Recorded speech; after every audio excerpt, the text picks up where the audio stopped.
These are not just numbers. This is what's happening to the world right now. We depend on healthy nature.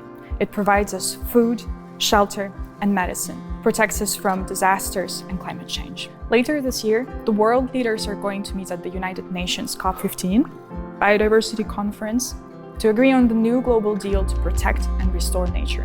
One thing is clear: if we do not change track, all of the humanity will be affected. This is why we, the young people, got on the Green Track, a major initiative of the European Year of Youth. Students, scientists, young professionals, artists, members of youth organizations took action and raised their voices for nature, for this generation and for the ones to come.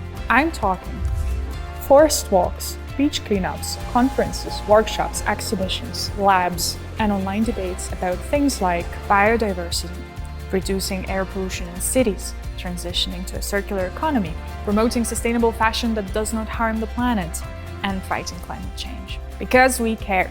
Do you? Declare a planetary emergency now. We need to do whatever we can. We need to act now. We want a future. We act. Will you? Because the only way to protect and restore nature is to make sure that we all do our part. Let's get on the green track, the only right track.